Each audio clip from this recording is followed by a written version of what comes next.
नमस्कार,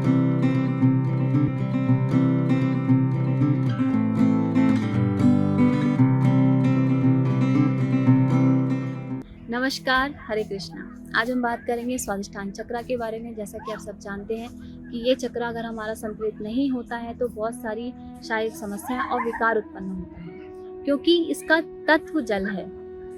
और आप जानते हैं मनुष्य का 3/4 भाग जो है वो जल है, जो मनुष्य की भावनाओं के वेग को भी प्रभावित करता है, क्योंकि लचीला और कोमल होता है। अगर ये संतुलित नहीं रहेगा तो ये विराट रूप ले लेता है। इसको 2 नामों से भी संबोधित करते हैं, धार्मिक चक्र और उदार चक्र, और 2 शब्दों से मिलकर बना है, यानी स्व और स्थान, यानी कि हमारे आत्मा और जगह, 2 शब्दों से मिलकर बना है।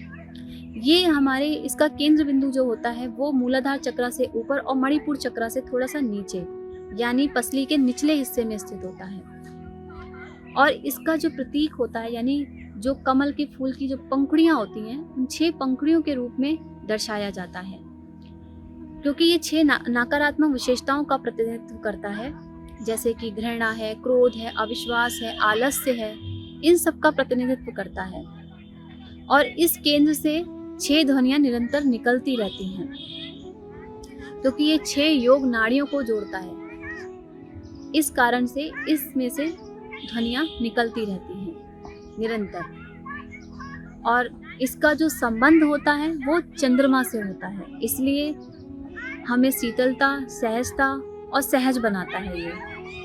और अगर हम इस चक्र को संतुलित कर लेते हैं तो एक तो सबसे पहले व्यक्तित्व विकास होता है, स्पष्टता आती है, निष्ठा आती है, आत्मविश्वास से आप भर जाते हैं, प्रसन्नता आती है, आपके व्यवहारिक जीवन में बहुत परिवर्तन आता है। यानी कि आप कह सकते हैं कि आपकी मनोदिशा ही बदल देता है अगर ये चक्र पूर्ण रूप से जागृत होता है और संतुलित होता है। सेकंड चीज, इस चक्र की एक विचित्रता ये होती है कि जब ये अवचेतन मन से चेतन अवस्था की ओर जाता है तो नकारात्मकता को उत्पन्न करता है, जिससे व्यक्ति अपना संतुलन खो बैठता है एकदम से। तो जो हमारे व्यवहारिक जीवन में जो भी एक्टिविटीज होती हैं, जो परिवर्तन आते हैं, वो इस चक्र के संतुलित ना होने की वजह से होते हैं। और ये चक्र की एक खासियत है कि ये हमें धार्मिक सहायक शक्तियों की ओर बनाए रखने में सहायता करता है। हम धर्म से जुड़ते हैं, यानी आध्यात्म से जुड़ते हैं, और हम अगर आप आध्यात्म से जुड़ेंगे तो ऑब्वियस सी बात है कि हम सहज बनेंगे, सरल बनेंगे, और अपने व्यवहारिक जीवन को और अपने जीवन यात्रा को बहुत सहजता से आगे बढ़ा सकते हैं। तो अगर आप इस चक्र को योग के माध्यम से संतुलित करना चाहते हैं तो इसके लिए आपको 3 आसन करने पड़ेंगे, ताड़ासन, वीरभद्रासन और सेतुबंधासन।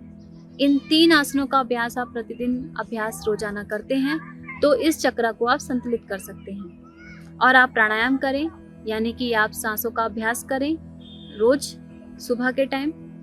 इसको आप गहरी लंबी सांस लें और धीरे धीरे उसको छोड़ें। इसको आप 7 से 8 बार, और हर दिन आप थोड़ा थोड़ा बढ़ा सकते हैं। तो अगर आप इसका अभ्यास प्रतिदिन करते हैं तो योग के माध्यम से आप अपने आप को ठीक कर सकते हैं, यानी इस चक्र को आप संतुलित कर सकते हैं। तो अगर आपको ये मेरा मैसेज अच्छा लगा हो तो इसे लाइक करें, शेयर करें, सब्सक्राइब करें। हरे कृष्णा।